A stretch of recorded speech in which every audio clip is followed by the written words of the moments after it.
lot has changed since the last set of CSGO video I made early last year. The cheating community tends to be very slow to understand how trust and bans work, leading to a lot of misconceptions going around. Today, I'm going to be clearing up some of the most prominent of those, as well as giving a general snapshot into what the current state of CSGO is as of late 2022. There have been a lot of changes and updates to many aspects of anti-cheat and the trust system, so this video will be divided into a few parts. Trust factor. Trust has been a thing for many years now, but it hasn't worked well for most of that time span. There have been times when it was decent, times where it was inconsistent, and times where it seemed like it didn't do anything at all. But as of May of 2021, trust factor has actually been working fantastically for the most part. Of course, no system is ever foolproof, and there will always be some who slip through the cracks, but those who have been getting dealt with in record time as of late. Since trust has had many changes to it over the years, and there's not much primary source information within the game about how it exactly works, the list of misconceptions surrounding trust is pretty much unending. Everyone seems to think there are only 3 tiers of trust: red, yellow, and green, derived from the messages you get for your party members when starting a queue. Funnily enough, there isn't even a color for green, as nothing shows up at all if everyone has the same trust. However, all of this is just completely not true. Valve has never said there were 3 tiers of trust. In this presentation they held a couple years ago, they showed 5 tiers of circles ranging from red to blue. I would bet there's even more to trust than this, but who knows? What's clear is that trust is a far more complex spectrum that can't be expressed just by 3 colors. And these colors fundamentally depend on your party members' trust, so the result is nowhere near concrete. I used to think that injecting cheats gets you shadow banned and placed into an entirely different queue, but I think it's more likely that if a cheat is detected, either through injecting it or using detected features, your trust permanently gets tanked. And by how much? Well, nobody can tell for sure, but here's one theory. Red circles are players who've deemed high confidence to be cheating. These are the people who are on track for a ban. Think GameSense users getting visible red trust right before the big wave in August. Orange circles could be the medium confidence, and yellow represents previous cheaters who the system doesn't trust yet, as well as new accounts. Turquoise and blue are populated basically completely by legits, according to playtime and probably reports. Keep in mind that a true blue circle with top-level trust, you don't see brand new accounts, and a lot of people report encountering cheaters while playing legit on new accounts.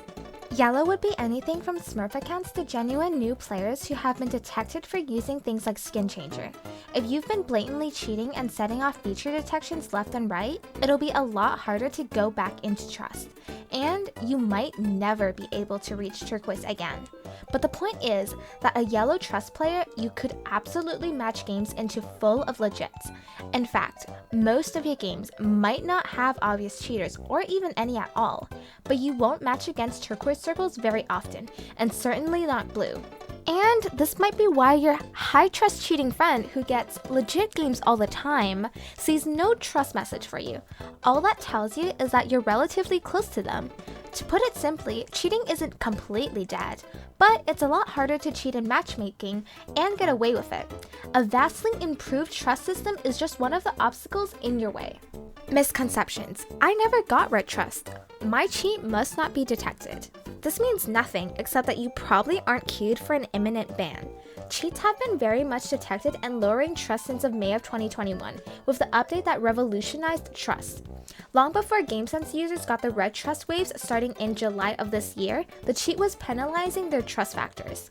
I have 20 in my nearby and nobody gets a trust factor message from me, so I must be in high trust. We went over trust messages in the last section, but regarding nearby, this isn't a good way to tell what your trust is, and hasn't been in a very long time. I would argue that this is even more affected by factors unrelated to trust, like time of day, region, and simply the amount of players setting themselves to looking to play. In Europe, you'll pretty much always have 20, while in less populated regions like North America or Australia, you won't get that many, especially early in the morning or late at night. Even an account in genuine low trust can't get 20 in Europe. On top of that, I have an account for which nobody gets red trust notifications, and it has 20 looking to play in NA. But every queue takes upwards of 10 minutes, and I always get cheaters on both teams, with people getting banned mid-game. I get red trust notifications for other people, so that must mean I'm high trust. Just to make sure I'm clear, This is not how it works. However, you might want to tell those people to trade their skins off. I'm a new player. Will I have low trust factor? Not necessarily, but it won't be top tier until you gain some hours playing and the system learns to trust you. You may encounter a couple cheaters early on, but don't let that deter you. Keep playing legit and you will find your games getting better and better. Is there anything confirmed to actually help trust? Yes, if you haven't cheated, adding a phone number to your account and increasing your actual playtime, as opposed to hour boosting, is a major factor. Here is a list of myths that don't affect trust, so don't bother with any of this. The amount of games owned, your Steam level, the value of your inventory, your hours, your medals, the age of your Steam account, and especially commends do not increase trust. Some of those used to help years ago, but they definitely no longer do. By far the most important factor in your trust is whether you're actually legitimate. And while some cheats may become undetected for some time, you never know what's happening behind the scenes. Valve will soon catch up. If I'm reformed and quit cheating, can I get out of low trust? It depends, and no one can say for sure. This depends on whether you were detected for injecting, what features you use, and quite possibly how often. If you used the cheat entirely while it was undetected and weren't confidently flagged by VACNet, then there is hope for you. The answer is obvious. Just stop cheating.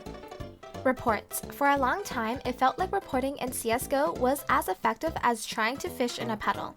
It truly seemed pointless reporting even spinning rage hackers when absolutely nothing would happen. Since last year, though, reports have actually mattered a ton. It's common knowledge that reports alone are what earn people global mutes and griefing cooldowns and send them to Overwatch, but it doesn't end there. Reports can and do cause VAC to load extra heuristic scan modules like anti-tamper. Some cheats will be genuinely undetected and not trigger detections or bans until you get reported enough times to trigger anti-tamper. This is why you can have a used detected cheat during its detection period and not have gotten banned. Oh, and for those of you worried about report bots, they don't work. All of the public ones you see like ZonarBot are straight up scams. VACNet. VACNet is a machine learning AI that scans thousands of matches a day and learns about the behavior of players and cheaters. For a long time, it may as well have not been there. However, have you noticed how bans have drastically increased since around the time of the skeet detection in August? VACNet has been hungry, and it's silently gotten a lot of material from detected accounts since trust has been fixed. It seems to now be using what it's learned to protect CSGO like it was intended to. Even in low trust, I'm finding cheaters getting banned left and right. If you rage hack, you're getting banned. If you cheat blatantly, you're probably getting banned. VACNet is very effective at sending cheaters to Overwatch. It is why every time you do an Overwatch case, the person is almost always blatant. Did you guys really think Valve would spend millions of dollars and years of effort into building and training VACNet for no reason? Some of you are now paying the ultimate virtual price for your hubris. Cheats. Every internal cheat has been detected recently. And if you're wondering, does that include X? Yeah, it does. GameSense is still detected, even after the update.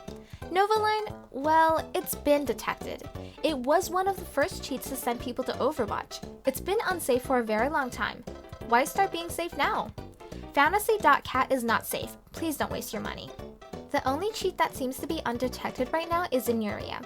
If it's detected, the trust penalty is minuscule for both injecting and using features. However, that can change at any moment.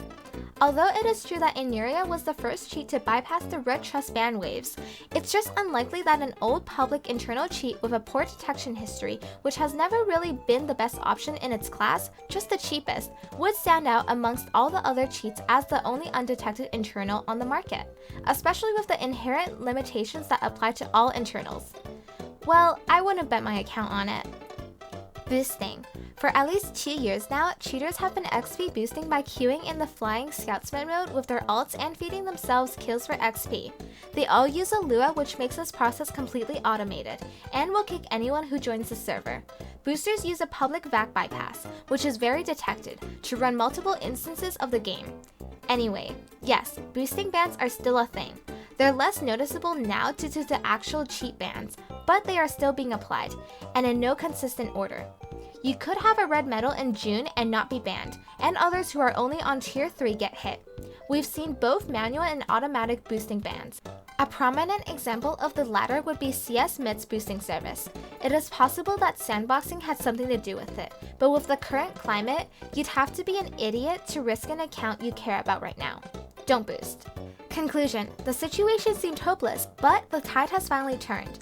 For the past year, but especially during the last couple of months, cheaters have finally been getting banned or put into low trust.